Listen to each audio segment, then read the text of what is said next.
Okay, today, December 9th, is the anniversary of the death of a young woman from New York named Mary Davies.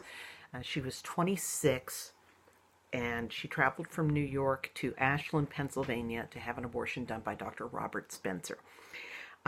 Spencer was pretty openly doing abortions. He is kind of glorified by the pro-choice movement as the Angel of Ashland because of his willingness to do abortions. And he, by his own reports, let me see,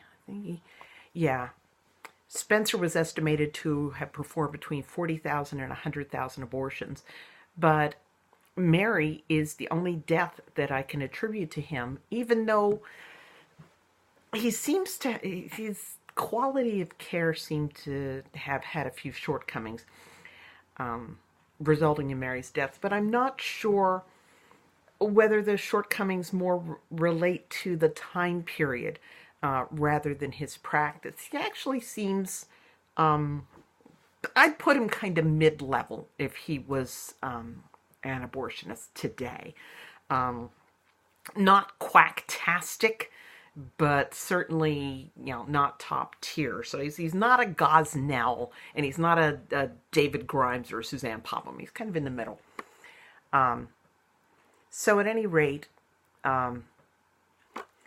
Spencer was known to be an abortionist, and Mary found out about him.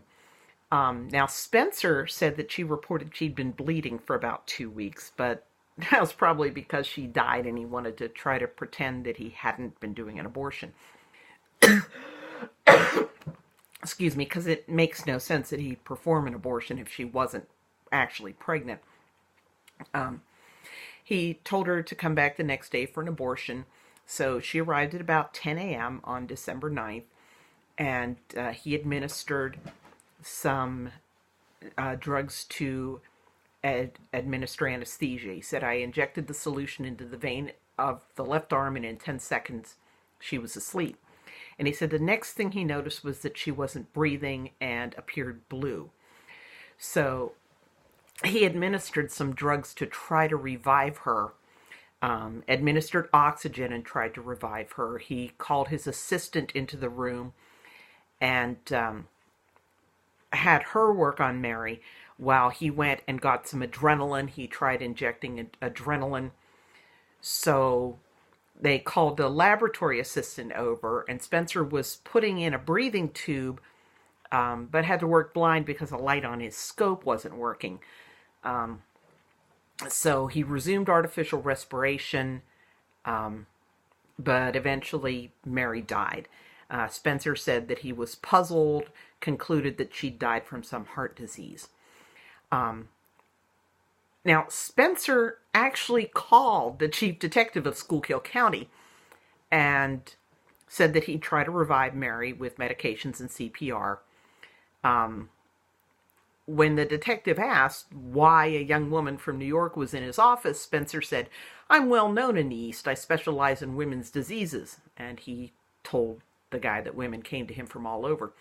So after 12 weeks of investigation, including sending Mary's organs to Dr. Milton, that looks like that's wrong. It's Milton Halpern, not Milton Hellman. Oh no, Dr. Milton Hellman of the New York Medical Board for a toxicology review. So the case eventually went to court, and there's Milton Halpern who testified. Dr. Milton Halpern was the chief medical examiner of New York, and he testified that Mary had been pregnant, that the pregnancy had been terminated right before her death, and that she died from the drug administered for the anesthesia. And a local pathologist also concluded that Mary had been pregnant and the fetus had been alive when Spencer begun the abortion, and that there was no medical or anatomical reason that Mary's health would have been endangered by the pregnancy.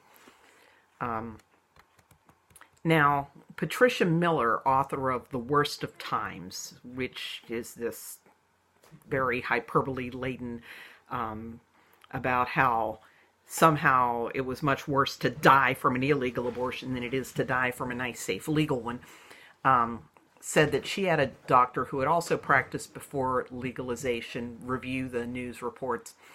And this guy faulted Spencer for not having an assistant while he was administering general anesthesia. But that's something you see all the time in safe legal abortion deaths, or they've got an unqualified person assisting with anesthesia. Hanan Rotem had his receptionist. Joe Bills Reynolds had the guy he'd hired as a janitor administering general anesthesia. The guy with the unpronounceable name who did the fatal abortion on Laura Hope Smith had a handholder helping with general anesthesia. So, I don't think that that's any reflection on the fact that the abortion was illegal. After all, he had an assistant and a lab tech there. There was, the legality, the legal status of the abortion had nothing to do with whether or not he had anybody there assisting him. It just seemed to be his thing.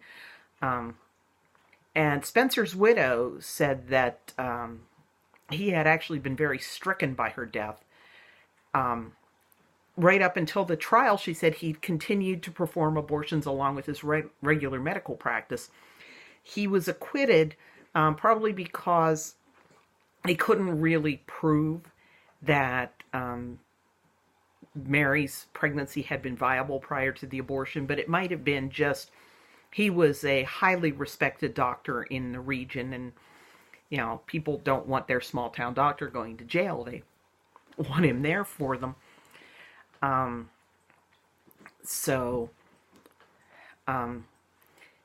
Spencer's widow said that he briefly stopped doing abortions for a month or so after the trial, but resumed his business and eventually got entangled with a guy named Harry Mace, who had set up a business for himself rounding up abortion patients and bringing them to Spencer for a fee. And Spencer's widow lamented that Mace flooded him with patients and, pressured him to rush through abortions. Spencer's health started to fail. Mace's activities drew a lot of attention, so he got arrested again, but he died before the case went to trial. So, this really, Mary's death doesn't seem any different from a fairly typical legal abortion death. It's really hard to argue that abortion's legal status really had anything to do with what happened to her. And it'd be really interesting if I had been able to interview the jurors and find out why they acquitted him.